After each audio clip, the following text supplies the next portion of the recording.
when I first started Virago 24/7, I started it with the idea of bringing women together to have conversations. And I mean, these are conversations that I already have with friends, and they're so funny and so interesting. And I'm like, people need to hear the things that we have to say. And I started with my friend groups and my friend circles. And I was hoping, at the back of my mind that this would lead to meeting new people, new women, and, people that I've never seen or heard of. And that's exactly what's happening. I'm starting to have conversations with new people and getting to learn, which is something that I absolutely love. So in today's show, we have a new friend, Addie Gonzalez, and Jenna Walston met her, and you'll get to hear that story in just a minute. But Addie, I love because she is Puerto Rican and Mexican. And for all those out there, if you don't know, I am Puerto Rican and Dominican. She's lived in so many and traveled to so many countries. On her Instagram, she's been to 50 countries, and she speaks 5 languages. And I'm all about languages. In college, I minored in Romance languages. I was obsessed with French, and I love Spanish because that's my first language. And my family makes fun of me because anytime I say something wrong in English or I get tongue-tied, I'm like, English is not my first language, but obviously English is my preferred language. So we joke about that. But she's just a really interesting person. I haven't met her personally, but just looking at her pictures online and just the adventures that she goes on, and just for someone like me who lives in the suburbs and is raising children, and it's just really cool to see someone out there just living their best life. So I hope you enjoy listening to Addie. And yes, as always, thank you for being here and enjoy. Hi, I am your host, Lyanette Talley, and you are listening to Virago 24/7. Virago is Latin for female warrior, and 24/7 is for all day, every day. Virago 24/7 is a weekly podcast that brings diverse women together to talk about life and our experiences in this world. We share our views on self-love, mental health, marriage, children, friendships, and really anything that needs to be talked about. Here, you will find everyday growth, everyday healing with everyday warriors. Just give me my space to move. It's my thoughts, what I want, and I want what I want. Well, hello, Jenna. Hello, Lyanette. I'm glad you're here today. I know you have a lot going on, but I'm glad you're here. Yeah. And we have a new friend with us. We have Addie Gonzalez. Hello, Hi, Addie. everyone. And you're all the way Hi. in Italy, right? Yeah, I'm actually in a small coastal town in the region of Liguria, and it's called Lerici. And if you could hear the church bells, I'm in a tiny little, what you would call like a village of 10,000 people. Oh, how cool. Okay, we'll get to why you're even there. But before that, I just love, you and I were messaging earlier, and I was just telling you like why this podcast and why I even started it. And it's just this, like it's just being able to connect with people from all over. And Jenna, who's like Miss Social Butterfly, who is not afraid to talk to anyone, met you in New York, right, Jenna? Yes. So tell us how you met and tell us how we got here. I mean, maybe we can let Jenna say her perspective, and then I can chime in as well. Perfect. So that was when I took Jamie on her 13th birthday to New York. It was her first trip there. And it was so funny because it was just cool. It was cool to travel with her alone and just see how easy she was, what her vibe was, how we got to go with the flow. Because when we first showed up to our hotel, which she wanted to book on her TV through my Amex app and take care of the hotel, well, she never confirmed the reservations. So we got there. We had no room. Oh. It was during a marathon. There was not a whole lot of options, to stay there. But I thought, you know how I am, Lyanette. Everything's a teaching moment. Yes, it is. I get to show her how to handle things. So I was like, well, let's go over in that bar and sit down and chill out and get a snack and a drink and just figure this out. And she was like, we're going to be sleeping on a park bench. Like, she was freaking out in New York City in November when it's not the warmest. Come on now. She watches Jessie. Like, things are chaotic in New York. That's funny. So it was just really fun to be there with her. And lo and behold, we ended up in this hotel. And by that point, when I got on the phone with Amex, I'm like, it has to have a bar. Like, wherever you book me, it must have a bar. So just to give her alone time. And I like to go up and have a couple of drinks and decompress, you know? Yeah. And I love to socialize. This bar was freaking-tastic. But that bartender, Lord have mercy, I love a man with an accent. And he mixed a cocktail with like raw ingredients. You know, he was just my style. Completely made me feel comfortable. He was nice, not aggressive, just a sweet, it was just, I enjoyed myself there. And the cocktail. And so one night I met somebody, and then the next night I met Addie and her girlfriend, and the bartender's like, you haven't left here without a friend. Like, it's just kind of in my nature. You know, I was a hairdresser for so many years, and I just love talking to people, especially happy people, you know? And they were just so happy and joyful and beautiful and taking pictures of each other. And, you know, that's kind of my world too, is that. So they caught my attention, and they just made me smile. In women, to see women celebrating their looks, celebrating who they were, their confidence was impeccable. It was just their presence and their energy was interesting and intriguing to me. So of course, you know me, I'm like, hey, what's up? Yeah. Well, Addie, she came back and she's like, oh my gosh, Lyanette, you have to meet this girl. I met her in New York. I'm like, of course you did. At the bar, just sitting by myself. She's so awesome. We have to have her on the show. She has an amazing life and she travels. And I'm like, let's do it. Let's do it. So was I off? And I think, I mean, I remember, this is how I remember. I remember somehow we were talking about how the drinks were really, you know, strong and blah, blah, blah. And then you mentioned that you were in New York with your daughter and you were going through a divorce. And I said, I'm going through a divorce as well. And so it started, like, my friend sort of blended into the background because Jenna and I, it was just kind of like a chemical thing. We just like hit it off, like feeding off each other's energy and just like really understanding each other's situation, because it was somehow similar, even though I had only been married for like a year and a half, whereas she had been married for a lot longer. Yeah. We somehow had like a very common theme. So it was like, you know, it just clicked. Comforting. I needed to just tell someone besides my therapist everything that I was feeling that could understand me. And that was just like Jenna. So it was like divine intervention. That's so beautiful. I wasn't going to disclose the private stuff, but that was exactly how I felt. You knew that, Lyanette. You know, I only talk about people I feel that way about. I don't talk to a lot of people. Yeah. Because I didn't talk about anybody else that trip. But her. That's amazing, Addie. So you were in New York just hanging out with some friends?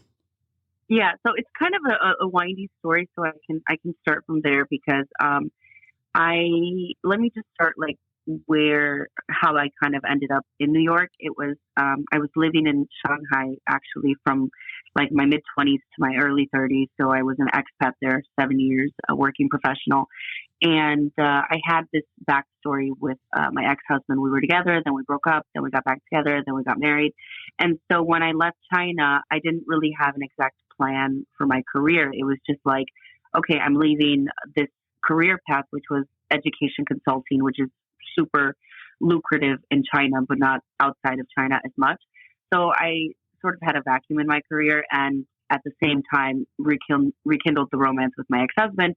And so I just really kind of but I went into an environment or a situation that I wasn't really used to. So like I went into that relationship there, and we were in Vegas with the intention that we were going to move to New York so that I can begin my career in the U.S. in New York.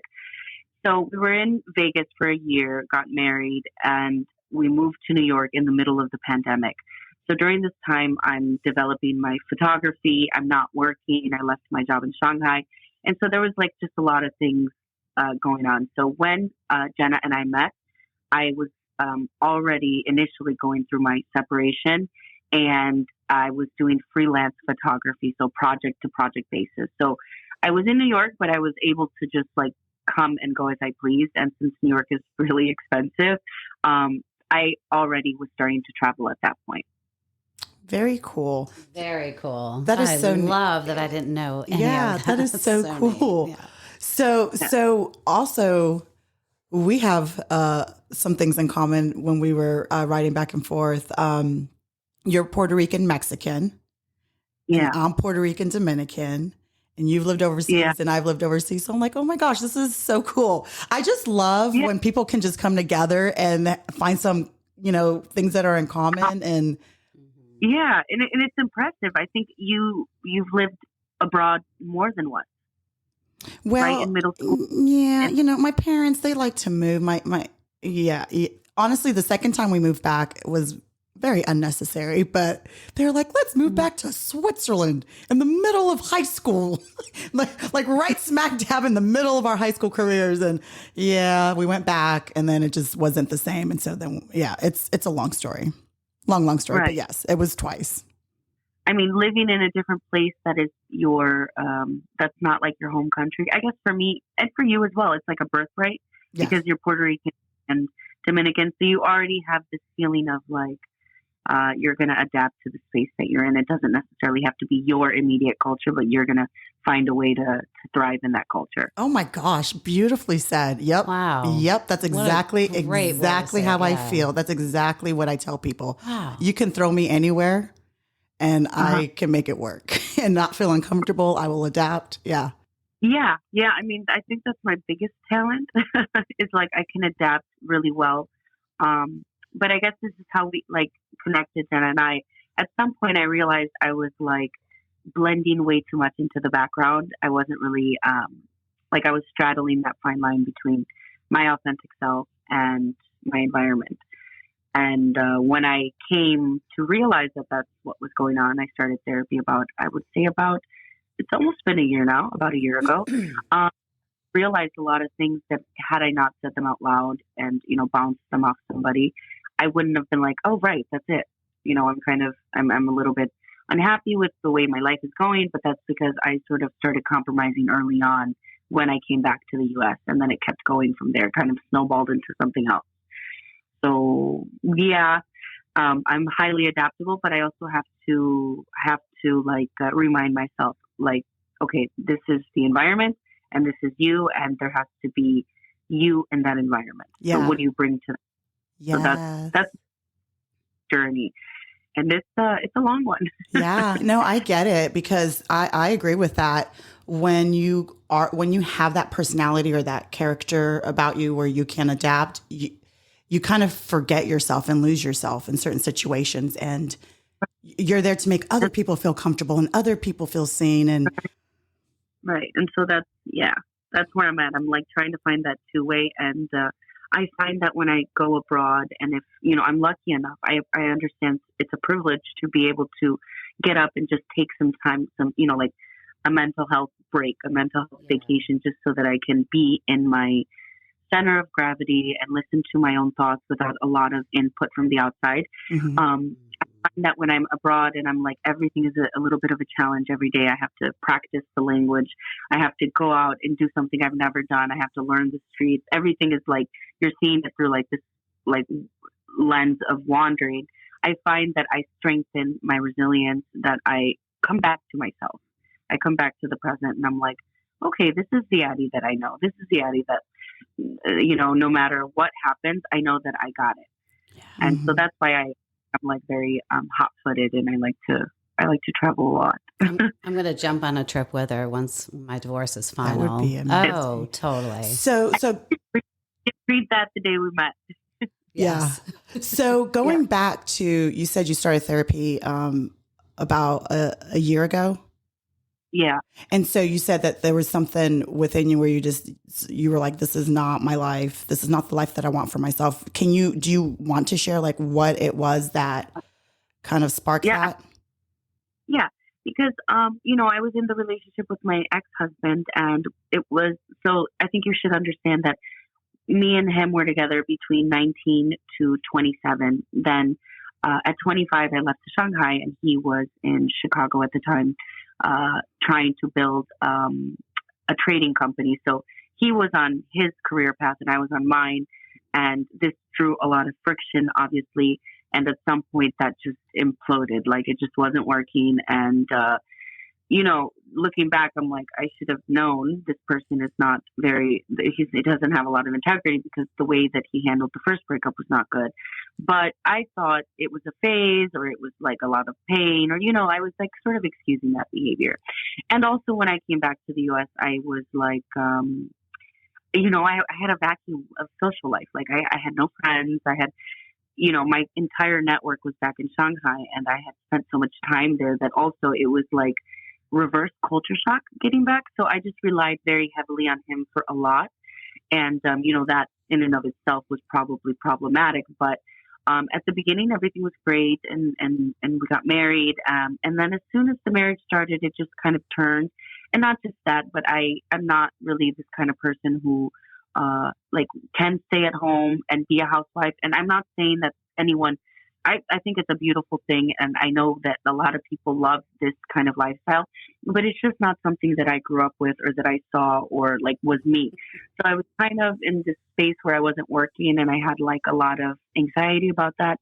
And when I started developing my photography, it again brought a lot of friction to the relationship, which was honestly, I'm like, okay, I understand, but I need to live my life. So it was just kind of interesting that we were together, then we weren't, then we were together. Then when it became official, and I became more empowered because, I had found my mate and we were meant to be together for a long time, then I could feel very empowered in my space and grow. But as I continued to grow in my career and started to travel for work and started to be just more autonomous, the marriage just started crumbling. Mm. Was he not supportive of you, advancing in your career? I mean, theoretically and with words, he said he was, but in practice and in action, he was really dependent on me for everything, because right before I started working and using the time for myself, I was using the time for the home, for our place. Okay. And he really went away, and I said, that's fine, but we should buy a house, because I don't want to be moving when I'm pregnant. I don't want to be moving when the baby's 1 or 2. Like, I'm this kind of person, like I can see the whole big picture, and I know exactly what I want. And that's okay if you don't see it that way or want it that way, but I know exactly what I want. So I was very clear about what my requirements were, but he just continued to push the child thing. And I'm like, look, this time thing is like a social construct, This is the way I am. There's no need to rush. I just want to feel safe. I want to feel secure. I want to feel that if something were to ever happen, there were a rupture here, that I have something to offer my child. So, it's a matter of this. And I know that you got me. You have, you do. But I also need to feel that I got my baby. I have my child. Oh, that's not even here yet, right? So, but how wise is your imaginary child? No, that's how wise of you. That is very smart. That's what I want to say. Gosh. That is so smart. Such a great message to say. And so the excuse just wasn't like, I don't get it. I'm like, you don't have to get it, but you do have to respect it. And so the relationship just kept evolving, because we were not agreeing on the way we saw things. And he is very patriarchal, and I admit that this is I love a masculine man, and I'm a feminine woman, but I also have my, masculine side, or I would say maybe my more assertive side. Mm-hmm. And that also my partner is in touch with their feelings. So their feminine side, or, their more emotional side, or they're more in touch with like the material reality of life side, you can say that way. And it just wasn't like, we just kept retreating more and more into a binary, and his idea of marriage was completely different than mine. And besides that, because I was sort of restarting my career anew, whereas he had already established at this point, it was like year 2 or 3 of like large success in the company that he was building back, I would say in 2012. Like it was just barely starting to boom now. We were in different spots in our life too. He's 80 years older than me, and he just wasn't being like empathic or compassionate or supportive about all of the sacrifice that I had done and all of the things. And I'm like, this isn't good, because I want, like, sometimes the things would just escalate, and I'm like, this is not the way I want to deal with conflict, because it doesn't feel safe. And again, I was thinking, like, the reason I got married so quickly is like, I want kids to yesterday, you know? So it was like, I was really thinking through, I was feeling more. But then once I had my feet planted on the ground and I started making money, and I felt very empowered and, you know, just within my own value, worthy of myself, because I had spaces and places that were now paying me for my time. I just felt like, look, you need to give a little, or this isn't going to work. And it just didn't work, because he planted his feet firmly, as did I. And I don't think that what I was asking for was really a lot, but he did. And I'm like, okay, we can agree to disagree, and we can keep going, or we can not agree to disagree and let this just explode or just end. And that's basically what happened. Yeah. Wow. Well, so obviously you did not have any children with him. No, Good. no. Good. Because I feel like, just listening to your story, I feel like a lot of women, you know, you get married and then you want to appease the man. So, okay, so let me have kids. Man, once these kids start coming in, I'm not saying it's impossible to get out, but it's so much harder. And you are so wise to see the signs and get out before that. Yeah. Yeah, because he didn't even give a little. He didn't even budge. Yeah. I think if it would have budged more, I would be maybe some years down the line, maybe divorcing at some point, because our values are just so far apart. But with a child, and it might be harder, and I might stay longer in a very maybe not healthy situation. Yeah, because most women do. I was going to say, women who have kids and have gone through it. I haven't met one yet, and I've met a lot of women who say anything other than, "Oh, you would." Like, yeah. And I think one of the issues that I sort of like, that I learned from a takeaway, because I'm also like Jenna, everything's like a learnable moment or teachable, right? Yes. And I think one of the takeaways was like, even if you don't need it, you should not sacrifice your financial autonomy. Even if you don't need that your husband can provide for you 100 times over, great, that's nice, good. But that financial autonomy is so important, because then you have leverage. You can say, look, I see where you're coming from, and it's true that maybe my dinky career is not as great as yours, but it's important to me. It matters. It has value, and it makes me feel good. So this is something that, like, going forward, even if I do want my husband to provide, I would also like to provide for myself, just so that I can have this, not necessarily a feeling of worthiness, but just like a purpose for something outside myself. Yeah. Because having that really, it just really took a toll on me. And then that toll obviously bled into the relationship. And then his own side of it, his own insecurities, his own things that he needed to work on, also got exacerbated by my unwillingness to compromise more and more. Because at the beginning, I was like sacrificing everything. I was like, why not? You know, I feel good. He's giving me everything I've asked for. He doesn't say no to me. Like, wow, this is great. This is going to be a happy marriage. But then as soon as we went from just dating to getting married, it was like a light switch. It was like, he's like, we're married, so I tell you what to do. I'm like, what? Wow. Never this before, nor do I listen. Like, we come to the table, we speak on things, and then from there we decide what to do, or we decide what not to do together. So those conversations ended. There was like a unilateral decision-making process in which he was telling me what to do. And because he earned all the money, how dare I have an opinion about this? If we want to move to Chicago, then we're going to move to Chicago. It didn't matter that I wanted to stay in New York. So it was kind of big things, it wasn't small things. And for that he earned, I mean, he had enough to take care of me and 10 children a couple of lifetimes over. It was not like small money, trading and having your own company is a lot.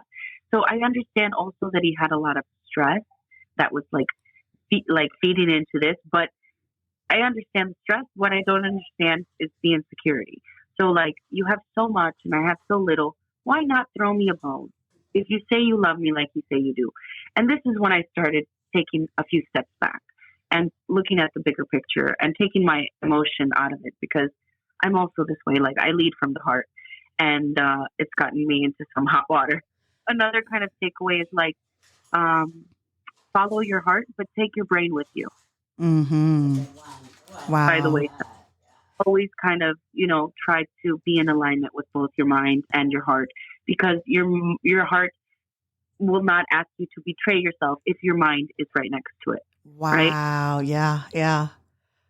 So is this something that you've learned over time, or something that your parents taught you? Or time, no, I mean, it's over time, but this experience has been so, and I'm going to say it because it just is. It's been so traumatic that you just caught me in a very good time. So I've been separated since August. What is that, like 9 months now? Mm-hmm. And so I think when I just met Jenna, I was still in the throes of like the pain and the wanting to be validated by someone, because the divorce was like, okay, the separation was a little bit whatever. I was trying to avoid everything. So I went to Europe. So I went to Europe to run away sort of from the situation, and hoped that when I came back, he was willing to be like, okay, she's not stable here because she doesn't feel secure here.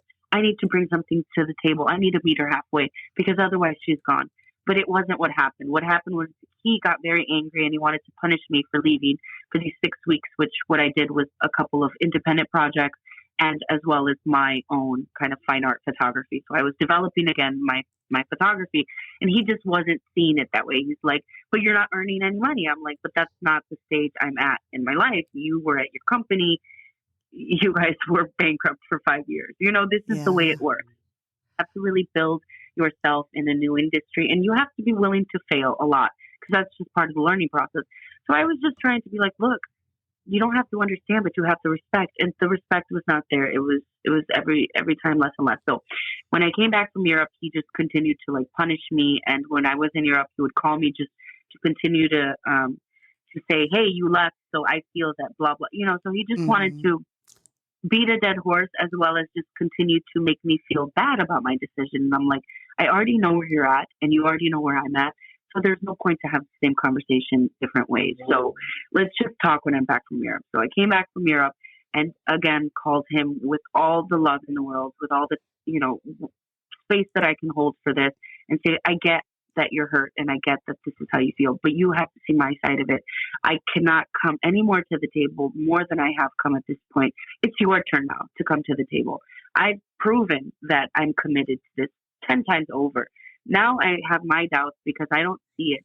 I like, you say that it's there with your words, but I don't feel it with my energetic space, with like the things you're doing. So, and it was kind of like he led that whole that whole space to leave. So to leave the marriage. So when I left, it was like, okay, so think about it this way. My mom is Mexican, my dad is Puerto Rican, and so I grew up with 2 first-generation immigrant parents. And so for them, and I'm the youngest of 6 children. So my dad had a first marriage, had 3 boys, so 2 twins and a younger boy, so 3 boys, was divorced, married my mom, and then had 3 girls. So I'm the youngest of this brood of 6. Wow. And I'm the free spirit. I'm the one who takes all the risks.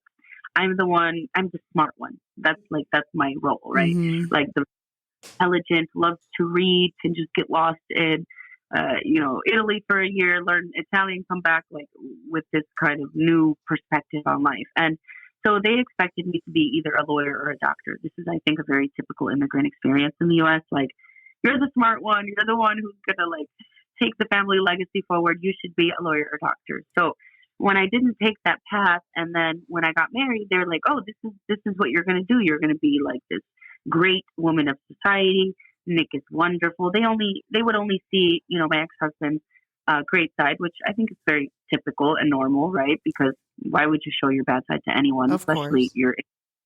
So when they realized that the relationship was falling apart, I think that they had some idea, but I tend to isolate, and this is not a good thing necessarily, but this is just the way that I have come accustomed to doing. Like, when I am going through something very difficult, I either want to run and like take those bad feelings out somewhere beautiful, or just like not necessarily share, because I also am not clear on how I feel. I need to process, and it takes me a long time, not only to process, but to decompress. So when all this was happening, I just wanted to like try my hardest to make my family understand this is not all me doing. This is both of us, and we can't come to the table. But they couldn't see it. They couldn't understand. They were just like, we don't understand. He's very well to do. He's gone to the best schools. Like he went to Harvard and Brown. He comes from a great family. We don't understand. What is the issue? Why don't you just have kids? And I'm like, you don't have to understand. It was like the same story with my husband. It's like, you don't have to understand. You simply have to respect. That wasn't there. So I didn't just go through my divorce. I went through my divorce and at the same time an estrangement from my family, who is my bedrock up to this point in my life, had been my bedrock. And when I detached from them emotionally, it was like a double tragedy. It was like I left my marriage at the same time I got estranged from my family. And I wouldn't say estranged, we still speak, but there's a lot more distance and a lot more respect, because I just let them know, look, I know I'm the youngest. I know that everyone thinks always of me as a little girl, as the baby, as the one who's just, so cute. Like, I'm 34 years old at this point, but still I will always be the baby of the family, and I will always be my mom's baby. So for them to not see me as an adult, fully endowed and autonomous, able to make her own decisions, this created a lot of friction that didn't have to happen. So that added to the divorce. And so it wasn't like this. It was pretty bad for some time. So when I met Jenna at that time, maybe I was calm, but inside I was really going through it. I was really in the throes of my pain, and just had no outlet for it. Like, I didn't know what to do. So I threw myself into my work. Wow. I mean, just you telling the story about the parents, that just brings emotions into it, because Hispanics, just even talking to my mom, when she comes to visit, we live in a very nice area here in Georgia. And, I feel like in the Hispanic culture, the Latino culture, they see wealth and houses, and you should be happy, because look at how we grew up. We grew up with nothing. So this should bring happiness. And I try to tell my mom, I mean, I'm in thankfully, gosh, in a beautiful marriage, but there's so many people. I try to tell her, money does not bring happiness. Things do not bring happiness. It's the relationship within that marriage that brings that joy. The understanding, like, I'm not making money off podcasting. My husband's the one that makes all the money, but gosh damn, is he supportive of this? Because he knows I love to talk, and he knows that I didn't pursue my career because I had children early at a young age. I got married at a young age. So now, I'm at a point in my life where I can do more things for myself. And I would be so sad if he was just like, no, this is not making money. It's stupid. It's dumb. I said, you found a unicorn, in my opinion, and good for you. Yeah. But my mom, she's like, man, you're teaching me so much. I'm like, these houses here does not equal happiness. Money does not. But when you don't have it, I mean, it gives resources that would really change people's lives. But my thing is, like, if my husband happened to be an asshole, and I told my abuela, my Dominican abuela, that I was leaving him, she would be like, oh my gosh, he's a doctor, and you guys have this and that and blah, blah, blah. And I don't think she would truly understand, like, the emotional aspect of it. Right. It'd be like, suck it up and just keep living your life. He's a man. Yeah, let him be a man. Right. And you have to kind of put it into the perspective of, like, the generation that they are and their background, and like what it was marriage to them. Right. So, like, what was marriage to my grandmother? My grandmother had like 14 kids. Wow. And when she was telling me some stories about the marriage, of my mind, I'm like, this sounds awful. Grandpa was not all he was, talked up to be. Like, she's like, your grandfather would always go out dancing, and he would dance with other women. And I told him, I don't like when you dance with other women. He said, I don't care. I want to dance. So I never danced with him ever again. This is my grandmother. I'm like, what? I know. So I'm like, wow. Wow. She never danced with him ever again? No, no. And they were together till the end of his life. He died of prostate cancer and she lived like 15 years longer than him. Mm-hmm. And, but when I heard these things, I was like, putting that into perspective, like they lived in a different time where the expectations in the relationship were different, where definitely like she was born before women could vote. So it's like the mindset is so different and so far removed from the current reality that it makes sense that they wouldn't understand. It's just a problem when they try to give too much input and you're like, Yes. I'm adult, I have to do my thing. Like they think you don't know better for your life. Like, what do you do when you're destroying your life? We know better than you. What's best for you? Right. Yeah. Right. And for me, it's just been like this, a renewal. Like my blood pressure was so high when I was living with my ex-husband. You know, it was just my nervous system is just very reactive. I'm highly sensitive. I'm emotional. I'm empathic. So it just, when I felt threatened and when everything was starting to crumble, I just was like, this is not good for my health, period. And so when you look at it that way, when you look like, okay, X, Y, and Z, but all that money could not buy my health back. Yes. It could not buy my the moment. It could not, even though I was rich beyond my wildest dream at that point, I never felt more poor. Like I never felt entitled to any of that money. I never felt empowered to be like, hey, let's do this. Like it was very separate.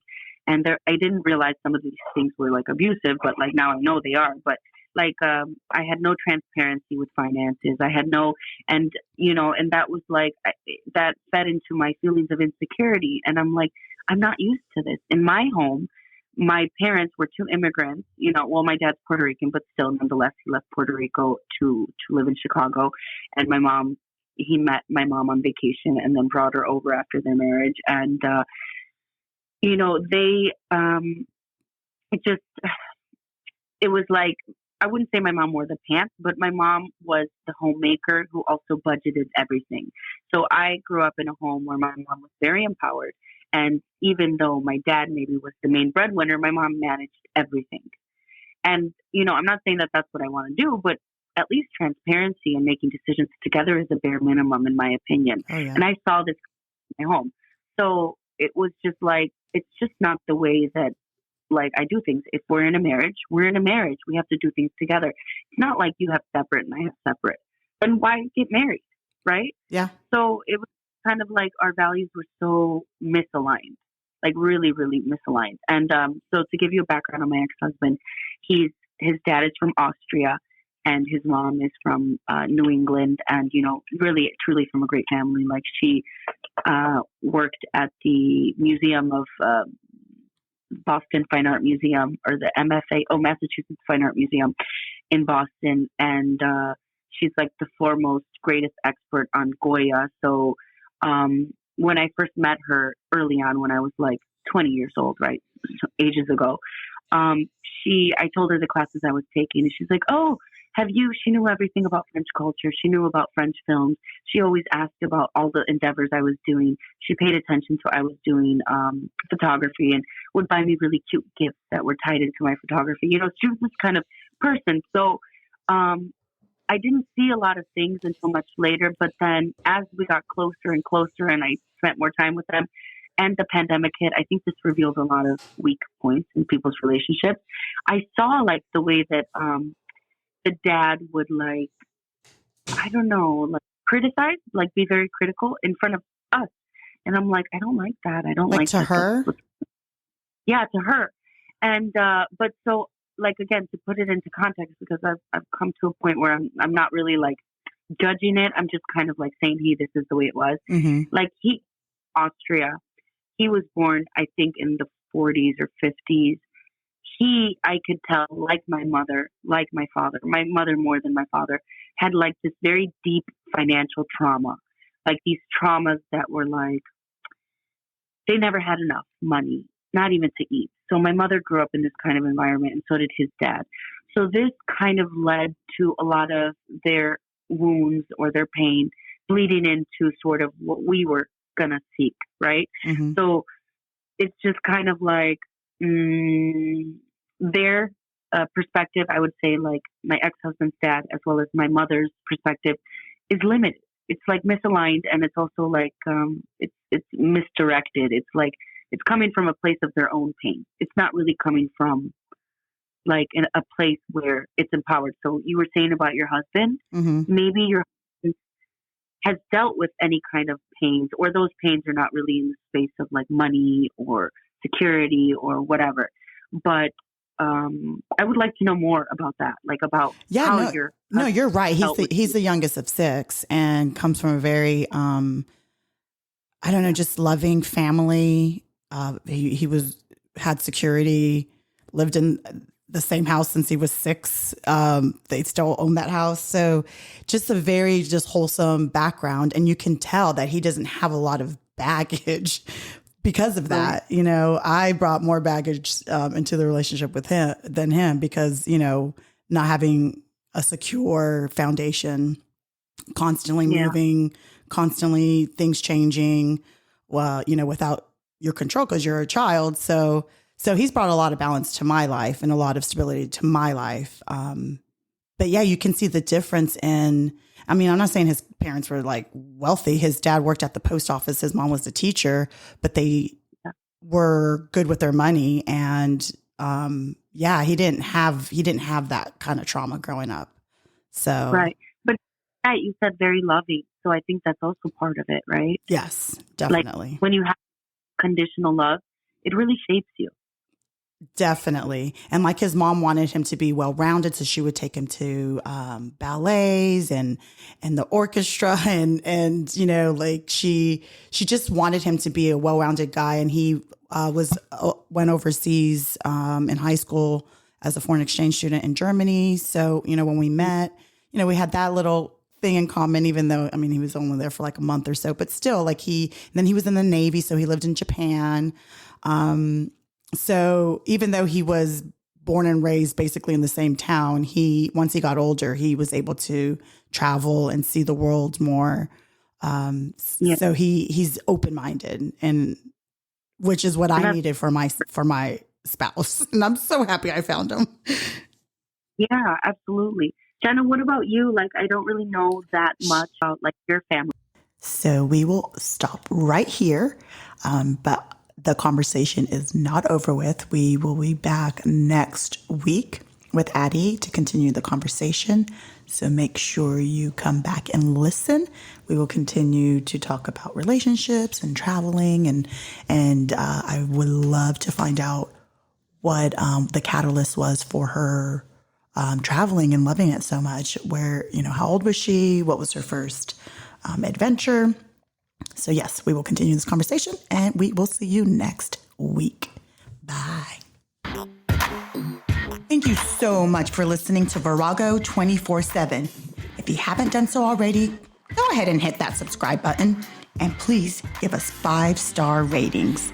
Also, don't forget to follow us on Instagram at Virago24_7 and on Facebook at Virago24/7. And just connect with us and share your story. We'd love to hear from you.